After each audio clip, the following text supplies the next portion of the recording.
నమస్తే అన్నగారు. నమస్తే సార్. నా పేరు సిహెచ్ శ్రీనివాసరావు. సార్ చెప్పండి. థ్యాంక్స్.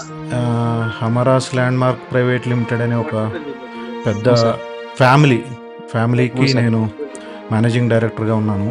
అవును సార్. మీ దగ్గరకు వచ్చింది మా మిత్రులు రాధాకృష్ణ గారు. ఆయన కూడా రాధాకృష్ణ గారు సార్ వచ్చినా సార్. డైరెక్టర్ గారు. అవును సార్. అన్నగారు, మురళీ నాయక్ గారి త్యాగం మాటల్లో చెప్పలేము. అవును సార్. మన దేశం కోసం ఆయన ఇచ్చిన ప్రాణత్యాగం ఎప్పటికీ మనం మరవలేము అన్నగారు. అవును సార్. అయితే అన్నగారు అని ఎందుకు సంబోధిస్తాల్సి వస్తుందంటే, ఇప్పుడు మా హమారా ఫ్యామిలీ చాలా పెద్దది అన్నగారు. అవును సార్. మా వెల్విషర్స్ తరపున ఆయన చేసిన త్యాగానికి ఇది ఒక చిన్న గుర్తింపు మాత్రమే. అవును సార్. అవును సార్. మీకు భవిష్యత్తులో ఎటువంటి అవసరం వచ్చినా అవును సార్. మన కుటుంబం ఉంది అంటే అన్నగారు అని మిమ్మల్ని మేము అన్నగారుగా మేము భావిస్తున్నాం. అవును సార్. నా ఫోన్ నంబర్ రాధాకృష్ణ గారు మీకు ఇస్తారు. అవును సార్. ఎప్పుడు ఏ సహకారం కావాలన్నా మీ అవును సార్. ఇంటికి 1000 మంది వచ్చి మీ ముందు నుంచి ఉంటాం, గుర్తుపెట్టుకోండి. ధన్యవాదాలు సార్. ఆ మాటే చాలు సార్ నాకు ఉండంత బలం. అసలు దాంట్లో డౌటే లేదన్నగారు.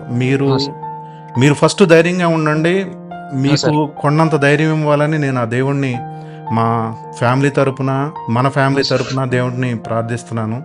అవును సార్. మరొకసారి వీరుడి త్యాగానికి మా గౌరవప్రదమైన వందనం అన్నగారు. నాకు మాటలు రావట్లేదు మీతో మాట్లాడుతుంటే. కొంచెం అంటే నేను 1000 మందిలో కూడా గట్టిగా మాట్లాడతా, కానీ మీరు కోల్పోయిన మీ మురళీ నాయక్ గారు ఎవరైతే ఉన్నారో వారి ఆ లాస్ని ఎవరు భరించలేరు. కానీ ఇది ఒక చిన్న గుర్తింపు మాత్రమే. ఎప్పుడైనా సరే భవిష్యత్తులో అన్నగారు మా అవసరం మీకు ఉంది అని అంటే నేను ఇందా చెప్పినట్టు మా సహకారం ఎప్పుడు ఉంటుంది. నమస్తే అన్నగారు. Thanks sir. ధన్యవాదాలు సార్. సార్ మీ పేరు సేవ్ చేసుకుంటారా సార్? చేసుకోండి. నా పేరు సిఎస్ శ్రీనివాసరావు. ఆ నంబరు రాధాకృష్ణ గారు మీకు ఇస్తారు. Okay sir.